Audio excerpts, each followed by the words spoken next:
Good afternoon, everyone. I'm Russ Harrison, Director of Government Relations for IEEE-USA in Washington, D.C. This is our April 16th, 2021 legislative update. And all this week, we were waiting for the Endless Frontier Act. We had been promised it on Monday, right after Congress got back from its Easter recess, and we're still waiting for it. This is not uncommon for major bills.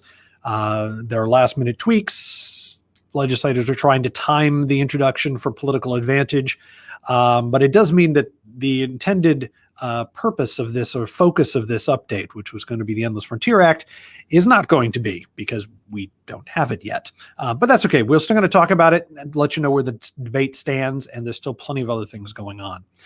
Start off, unfortunately, on a sad note. Congressman Alcee Hastings passed away just after our last update. Mr. Hastings represented the South Florida area in the House of Representatives since 1993. His district had kind of moved around a little bit over the years, but basically it was central South Florida, just a little north of Miami. Interesting thing about Congressman Hastings, he has a degree had degrees from Fisk University in both biology and zoology. Then went on to get his law degree and was an active and enthusiastic member of Congress. Interestingly, he focused most of his career on House operations. He was involved in a number of the policy debates, but he was really focused on making the House just function better, which is a very noble way to spend his years in public service. Special election to fill that seat will be held later in the year. Here at IEEE-USA, we held our 2021 Congressional Virtual Visits Day on Wednesday.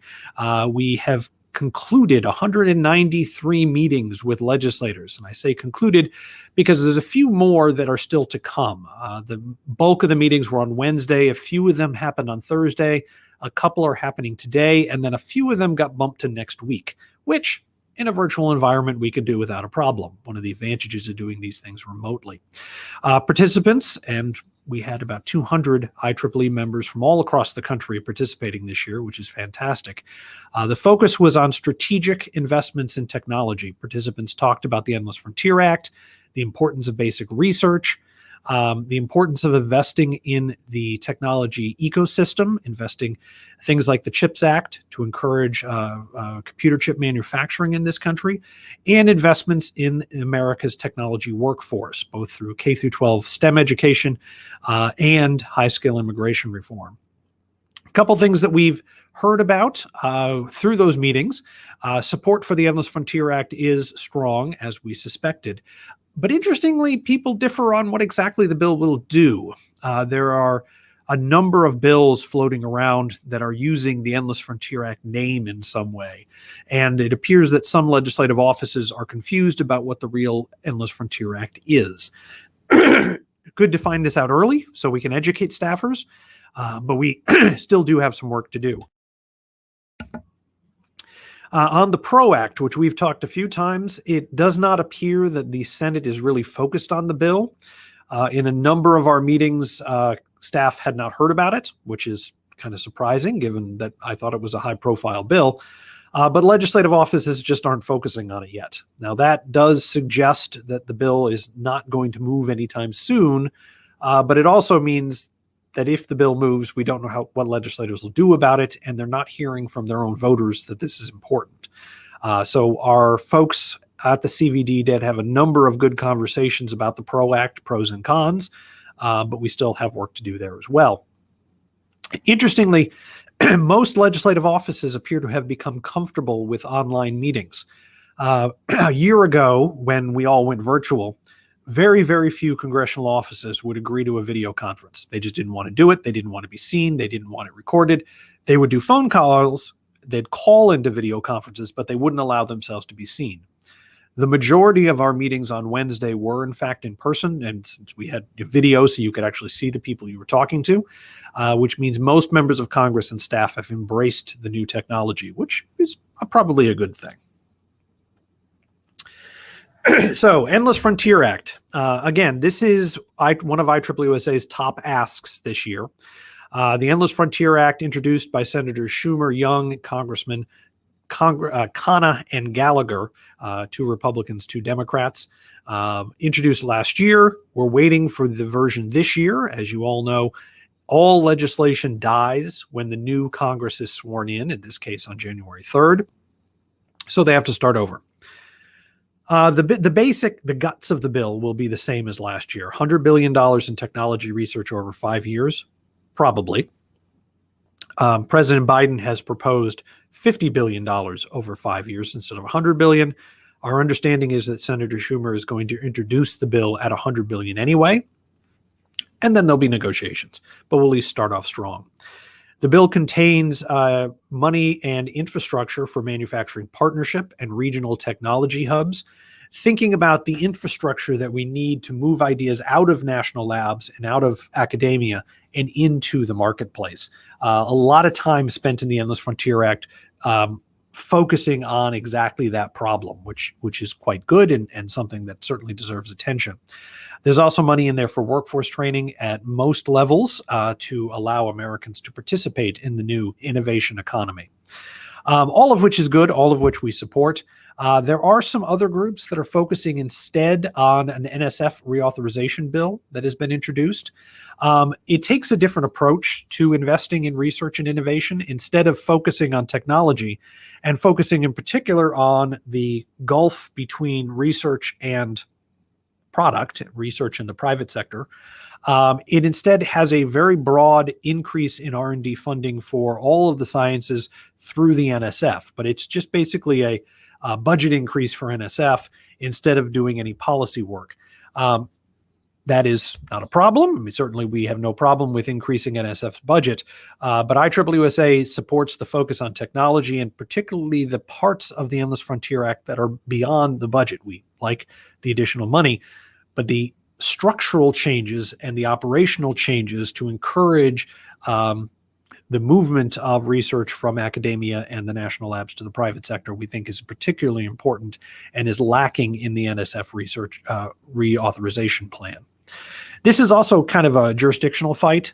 The science committees, particularly in the House, are a little bit miffed that the Endless Frontier Act, which is a research bill fundamentally, is not going through their committee. It's coming from leadership instead. And so some of the House members have kind of started focusing on the NSF bill because that's a science bill coming out of the Science Committee instead of a bill coming from someplace else. And that happens in Congress. It will be worked out at some point. The big problem that the Endless Frontier Act has at the moment is that over the last couple weeks, a huge amount of massive policy recommendations have been thrown onto the table in Congress, coming from the president's budget and including the president's American Jobs Plan, which are both very big bills and have lots of big ideas in them. They've all been dumped on the table. Legislators are now taking all those pieces and seeing how they can be fit together into legislative vehicles, either as standalone bills or as large bills that contain a bunch of different pieces. This assembly of the various puzzle pieces is made more challenging because nobody knows what the final picture is, nobody knows how many pictures there are, and nobody knows actually if any of the pieces can fit in any way at all. And so one of the reasons the Endless Frontier Act has been delayed is simply that Senator Schumer, Khanna, Gallagher, and Young are figuring out the best way to move it and what needs to be attached to it and what can't be attached to it to move through Congress. Like I said, we were expecting this bill any day now. We have been expecting it any day for a week. We hear it will be early next week, but we'll see. But it'll be out soon, and it remains one of Senator Schumer's top priorities, and so we're looking forward to working with him on this. Interesting little bill that we learned about because of our CVD, the Accelerating Rural Broadband Deployment Act. You will remember that part of President Biden's American Jobs Plan is 100% broadband deployment across the United States. The map you see on your screen now is actually the FCC's broadband map, which tracks how much broadband and how fast broadband is available in each jurisdiction in the United States. This is the national version, but you can zoom down and get some really detailed information on broadband availability across the country at that site. But this bill, the Accelerating Rural Broadband Deployment Act, introduced by Senators Kelly and Daines, Democrat from Arizona, Republican from Montana, nice bipartisan bill. It doesn't do a tremendous amount, but what it does, I think, is fairly important. It makes it easier for broadband companies to build infrastructure on federal right-of-ways.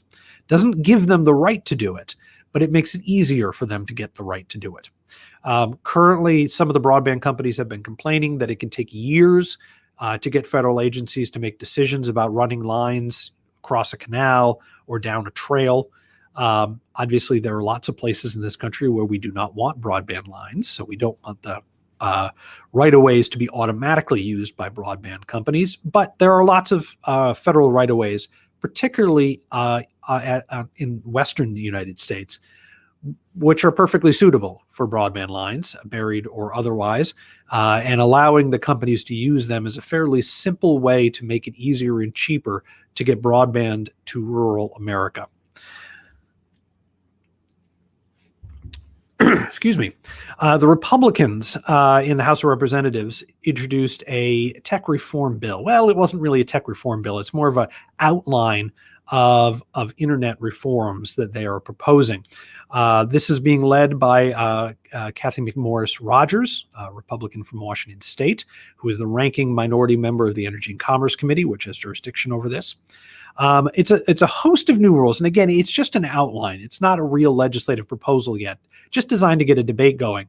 But it targets technology companies, internet companies with that are worth more than $1 billion. So it's not going after little guys. Limits the right of exclusion. That is, it limits companies' right to tell people they can't use their product.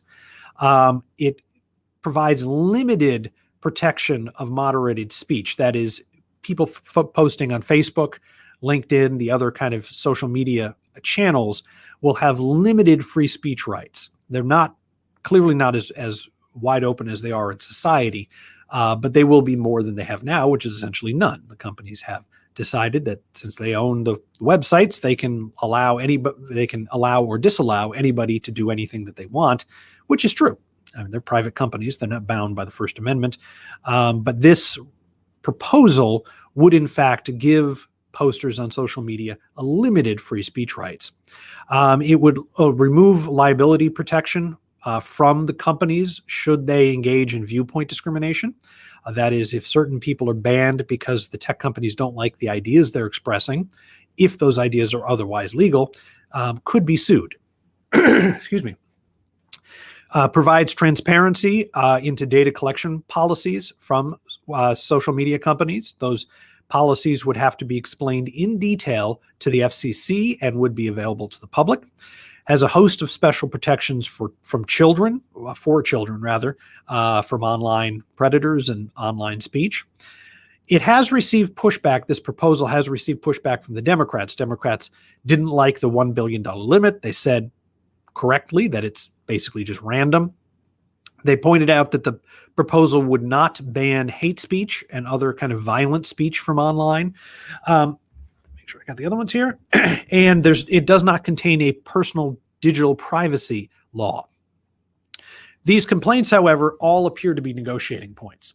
The Republicans have put forward a proposal. The Democrats criticized it. That's what happens. But the Democrats didn't say no. And as they were criticizing it, the Democrats did say they agreed with parts of it. So this could easily become the start of a social media digital privacy law. But there's still a long way to go before they get there. Excuse me. A few updates.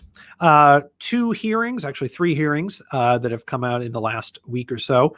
Not a hearing. There was a letter sent by the chairs of the House Science and House Armed Services Committee, plus a number of other prominent Democrats, to the Biden administration, talking about how to handle risks and threats to the U.S. research enterprise that is particularly focused on foreign governments' interference and participation in federally funded research programs at universities. The Trump administration took a very hard line about regarding those relationships.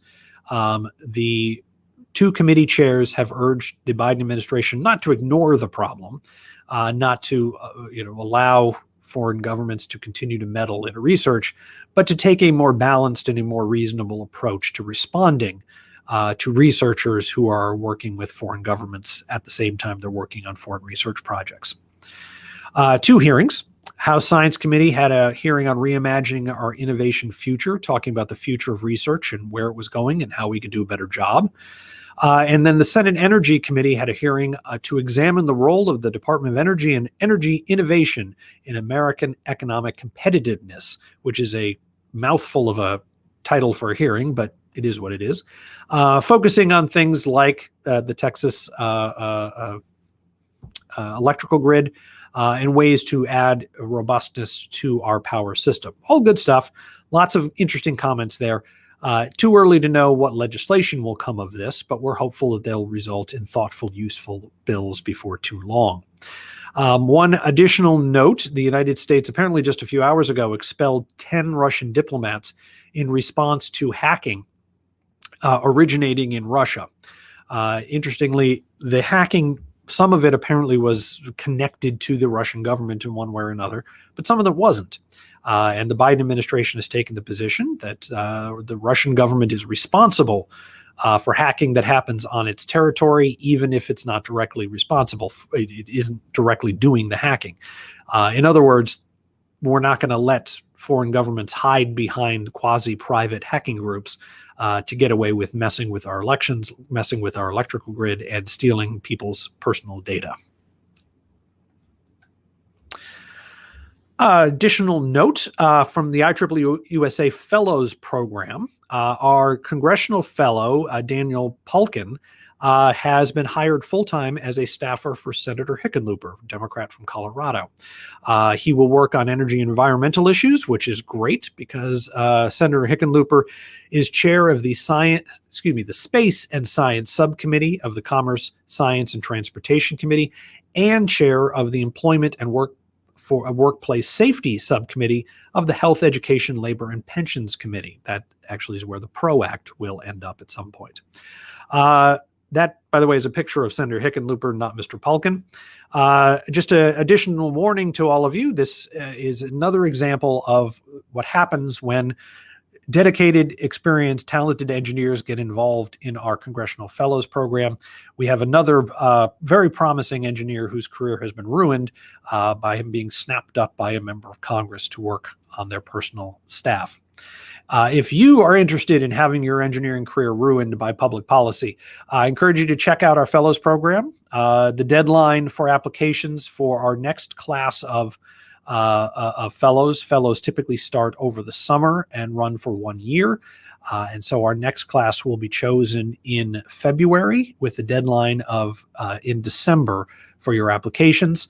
In all honesty, this is a fantastic program that allows us to provide technical expertise to the U.S. government and get IEEE members some really incredible experience seeing how the United States government functions and how laws are made. Most of the fellows learn more in their 1 year on Capitol Hill or in the State Department than they would in 4 years of college. It is a very intense, very life-changing experience. And if any of you are interested, I encourage you to check it out. Our next legislative update will be April 30th. We should have a lot more information on the Endless Frontier Act by then, fingers crossed. We'll also talk about the president's budget request.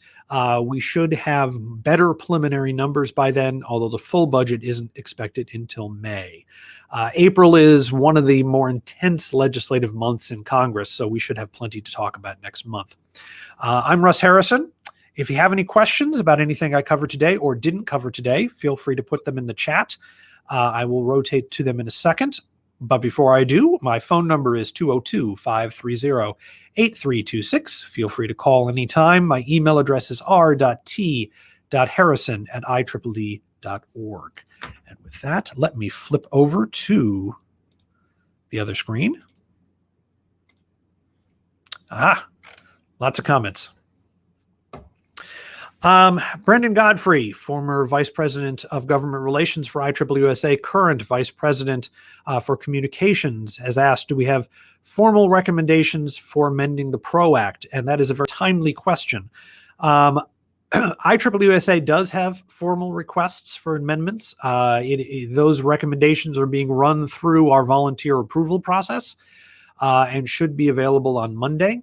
Basically, we're asking for some exemptions from the ABC test to allow legitimate independent contractors in the technology space avoid the ABC test by incorporating, allows technology consultants to choose to have only one client as long as they have the right to have multiple clients, and a few other smaller amendments as well. The PRO Act, for those of you will recall who were on last week, is a fairly substantial bill having to do with labor unionizing, which we don't have a position on.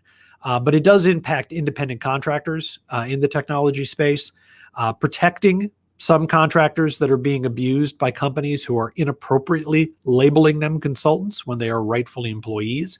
But unfortunately, the reforms that are being proposed could hurt some legitimate consultants. And so IEEE-USA is aggressively trying to educate Congress to make sure they understand what the problems are.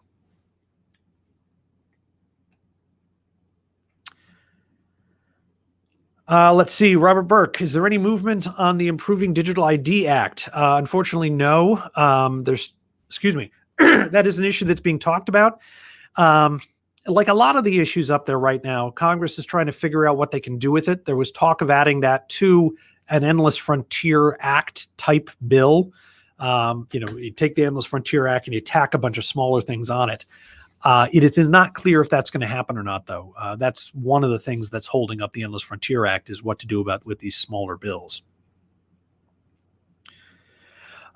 Is there any bill anywhere proposing changes to the patent law provision 35 USC 101 defining patentable subject matter?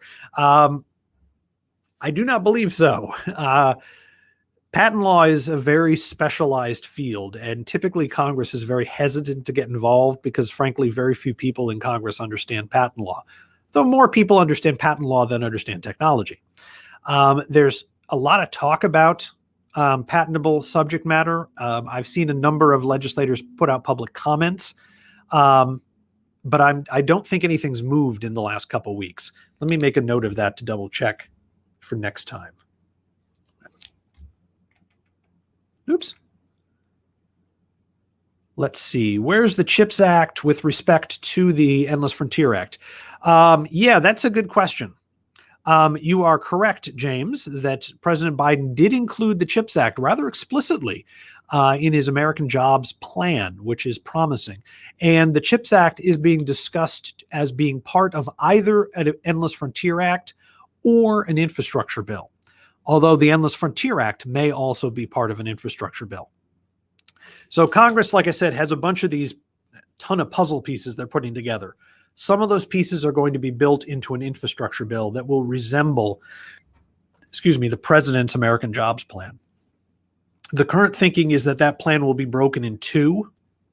So there'll be two large bills, one of which will be focused on innovation, which would include the CHIPS Act, would include research funding, would include a number of other provisions, probably would include the Endless Frontier Act. And then there'll be a second bill that's more focused on traditional infrastructure like roads and water and things like that.